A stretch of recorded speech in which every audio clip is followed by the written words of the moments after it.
Welcome to The Word Nest, where stories take flight. I'm your host, Amelia, here in person, in the flesh, with my co-host, Mariah, and our friend, Margaret, an agent at Highline Literary Collective. Hello, Margaret. Hey, Margaret. Hi, friends. Thanks for joining us. It's great to be here. Thanks for including me. We are here and filming from our hotel room at Once Upon a Con, which is a con that we attended. We sure did. We have been here. We were going to film a whole episode here, but... well, we attended this con. We did. And we are exhausted. Yeah. But we wanted to film a quick and dirty minisode since we had an agent with us, and we love her. And I do things in publishing. also, we're together and wanted to prove it. We're real friends in real life. We're real people. So today's quick and dirty minisode is going to be about red flags in publishing. So our first question for you, Margaret. As a querying author, what red flags should people be looking out for? I think the biggest for the querying stage is if anyone is asking for money. You should not be paying to be read. You should not be paying for services through an agency unless it is incredibly clear what the reasoning is. I will say, my red flags all come with an asterisk, right? There are so many situations in publishing where it's a bespoke experience, but for a standard agency relationship, it should be you are querying, it is the agent's time and consideration. There is no reading fee, and there's no expectation that if you sign with them, you're going to have to pay to be considered or represented in any way. Can I ask a question? Of course. So, I know the answer. Ha! But the audience might not. So, if you're signing with an agent and they're like, oh, I could double as your editor if you give me an extra fee, would that be a red flag? That is a big red flag. There are occasions where, in particular, this happens with nonfiction a lot, where we might be working with someone who is not a writer by trade, but they have a really great platform and a really great message. They may need to partner with a ghostwriter or a co-writer of some kind, and that relationship may need to happen at the proposal stage, which means you're going to create a pitch to send to a publisher, and that requires usually a sample chapter or two, and so we may encourage you to find a writer to work with you at that stage, and that may come from someone at our agency. It may come from someone outside, but we are never asking that the money is going to be flowing automatically to us, even if it is a client that we work with. We are always making sure to put other writers in front of them and say, hey, you don't have to take our word for it or work with our people. They're an option if it's a good fit, but also here's 3 people out in the world that you may need to work with. None of that money is coming to us. It is all going to the to an outside place. And so, keep in mind that when you're looking for an agent, that agent should only be making money when you make money. That's the whole point. Right. We make a standard industry standard commission for agents is 15%. Red flag is if that is not the case. That is for domestic standard book rights. Foreign rights and film rights, which are oftentimes done by agents, are a slightly different rate. But 15% is a standard. I get paid when my clients get paid. So all of the work that I do is in the hope that we will all get paid someday. And that is why, if they ask you for money, remember, that gives them less incentive to get you paid. Yes. So what advice would you give to a querying author who is getting a weird vibe? Oh, vibes are everything. If something doesn't sound right, if something just doesn't sit well, if there's anything, we should be on a call with this person before you are signing paper, right? They should be able to get on a call with you, whether that's Zoom or over the phone, and discuss what's your career going to look like? What are they excited about this book? What work does this book need done? Who do they imagine is the target audience and the best editors and houses for it? They should be able to answer all of these questions. If they're not able to answer them, or if you're just getting bad vibes, that's really important. Listen to that, because more than anything, you have to be able to trust yourself in the process. I think, and also speak up for yourself, right? You can ask that person, you can ask that agent or that editor that you are speaking with questions to make yourself more comfortable. If they're not willing or able to ask that, that is a red flag in and of itself. Oh, I had another question. I completely forgot what it was. No. Oh, no, I didn't have a question. I was going to say, and remember, you could have an agent who does have that information, and you're just not clicking with them. And Yeah. Fit is a really, really big, important part of it. So there are plenty of clients or plenty of authors who I have made an offer to because I thought their story was really strong. They were going to do something amazing. I thought we could, work amazingly together. And maybe they had offers from other agents, and they chose to go with those other agents. And I'm very sad, but I wish them very well. And I know they're going to do amazing things because if I saw it, someone else certainly saw it and can do it better. But ultimately it comes down to what you want and what you need for your career. And sometimes that fit isn't there. And I can't really begrudge someone for understanding what they need and advocating for that by making a decision that isn't me. Which I guess leads to another red flag, which is if you are being told you have to make a decision in the moment and you need to do it right now or the decision is going to go away. Sometimes publishers will do that, and that's something that I navigate as the agent and help an author decide cost benefit what works. But I personally don't like when there's a hard deadline on getting back to someone within reason. If you're telling me, okay, I need 6 more months to decide, then I'm you are just trying to go find another agent and telling them that another agent is interested in you, and I don't want to be used in that way. It happens. But if someone says, I need an answer today before we get off this phone without giving you time to think, consider, and maybe close out queries you have with other people, that does not sit well with me. Asking for 2 weeks to make your decision is very standard and very normal. And people who push back on that, and there will be. Every agent is different. Everyone has different expectations. Everyone has different bandwidths, and sometimes that just works with it, but it doesn't sit well with me when I feel I'm really pressuring people for it, because I'm then maybe my pressure is what's causing the decision and not genuine interest in wanting to work with me. Yeah, I think if an agent told me that I had to make a decision on that phone call, my decision would be no. Yeah. Because I don't like that. Yeah. I don't know how much that really happens, but it's this instant, but I do feel there are some, and some of this is generational, right? It's agenting is really competitive. Authors are competitive. It's a competitive space, and so I think there are some sort of tactics or things that people were taught, especially agents who I think come from what I would consider kind of a more traditional agenting background, where it's, I don't know, it's very sales oriented, and the bigger the agency is, it tends to be more aggressive on the sales side, and I'm just that's fine when I'm advocating for my client in the other way, but I feel power flows from the author, and so what I don't know, there's something about it just not great.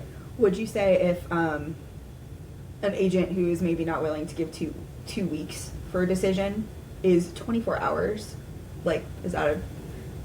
That still feels fast to me. It is fast, but at least it's not right now. Here is the thing about 24 hours. Or I'd say 3 days. It's because you don't know what that author has going on elsewhere. You don't know if that person has queries out with other people who are also reading, who might also be a good, the shorter the turnaround time for them to make a decision, the less agency the author has in that moment. And I obviously, I think I said, there's a business relationship here where I'm I can't be waiting for someone for 6 months to make up their mind only to tell me no. But it isn't harming me to wait 2 weeks to get started with this person on average. Maybe there's some really pressing reason we need to go out tomorrow, but it is only doing service to the agent to have someone make that choice, because it is then cutting off their ability to wrap up whatever they're doing in their query trenches. And that, I think, is where I'm I understand from a business perspective, but I do not like it in a personal perspective. That makes a lot of sense. Yeah. And that's just a style thing. So, it's not necessarily a red flag, but, feel that, right? Feel that. Does that feel good? Do you know, right? You might just know immediately, I don't want to talk to anyone else. Yeah. You might know in 24 hours, and that's fine. But that's why all of this is there are a few really hard lines, but a lot of things are shades of gray. Yeah. I had another question for you. I forgot what it was, but I'll think on it. But Mariah, do you have any questions? Since we're winding down our time here, what is one last red flag that you can think of off the top of your head at any point in the process? Bad communication. And this is a very, like, this is a rough industry. It's a lot of, my husband was in the military and they used to say all the time, hurry up and wait. And publishing is exactly the same, which is that, like, everything will happen really fast and then there's a long period of waiting. There's a long period of waiting when you are waiting for your agent to get back to you with edits or thoughts or notes, right? Like, you don't know where you fall on their kind of like Rolodex of clients and how long it's going to take for them. Where are you in their queue of things to do? It takes a long time from the time you like go out on submission to get an answer, get a deal, get a contract. Contracts are a whole separate kind of like bucket of time, and then you're waiting on your editor for edits for a long time. So there can be long periods of waiting, but that doesn't necessarily mean that there have to be long periods of silence. And a lot of folks, particularly folks who I feel like I speak to as either their second agent or they've had an agent before, and I'm considering them or we're thinking about working together, is that communication dropped off at some point in time, whether, you know, maybe they were out on sub with something and then it didn't work, and when that first book didn't work, their agent just sort of like slow faded into the background. Horrible.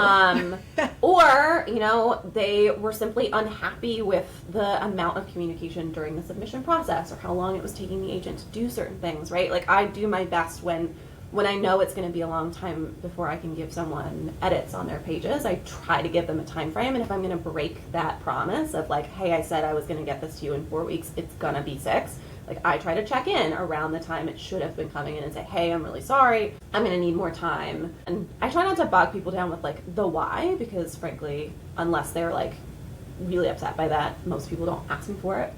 But I'm always happy to give the reason why, and it's usually publishing is crazy, and something has happened, and I had to drop everything and go put out a fire. That's most of my days. So like, there's an amount of communication, silences, long stretches, like promises that may not be kept simply because publishing is crazy and like no 2 days ever look the same. I start with a really well-intended to-do list, and sometimes I will end my day and none of those things got done because everything else happened.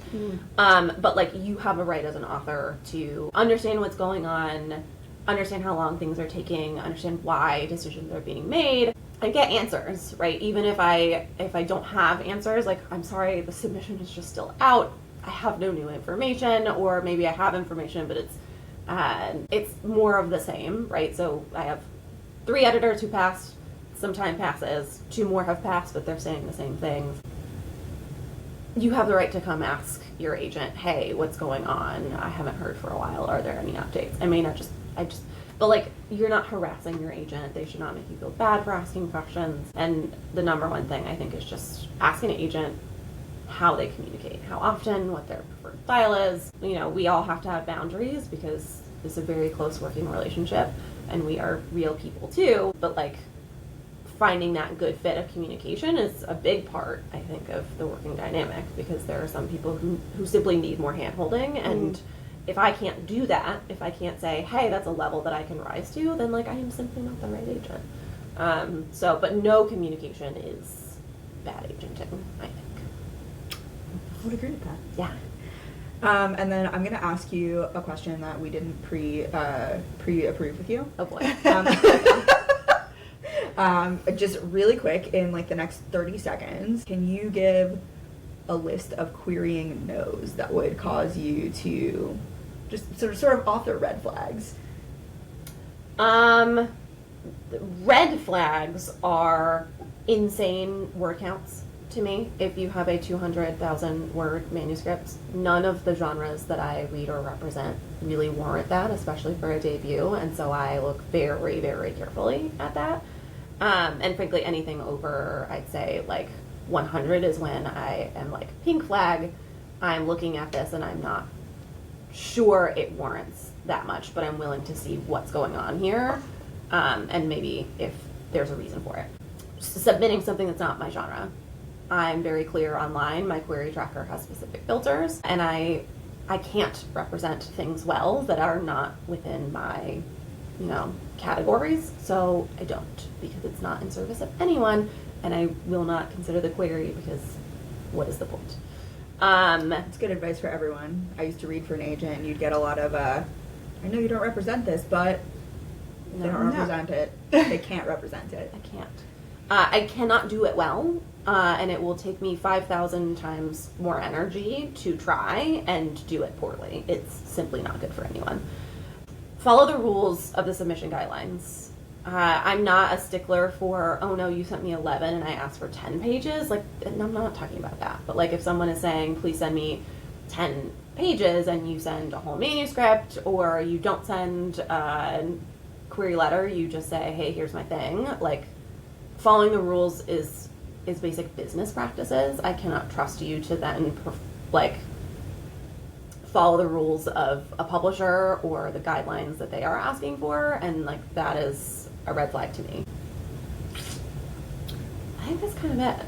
I usually look for those things. And I did want to say one thing that I think authors don't realize is like if you so I again used to be in a query inbox, and I'm sure Margaret you can agree with this. If you send a query letter and you make a mistake, you forget to include something, or you mess up the word count, you can just send a follow-up. It's okay. Yeah, it's fine. You can I also like follow-ups in general. I do not care. I think people feel really stressed. I get it. Like my time is valuable. I feel that way. I feel that my time is valuable. Yours is too. But like those are not the things that take away from my time. Follow-ups are a nice reminder that, hey, I need to take a look at this. You are not offending me in any way. Red flags might be someone who gets unreasonably upset about follow-ups and corrections. Because like, why? It costs nothing. Yeah. All right, well, those are all my questions. Thanks so much for being here, Yay, Margaret. Thank you, Margaret. Thanks for having me. And we will see you on Thursday for our next full-length episode. Bye, guys.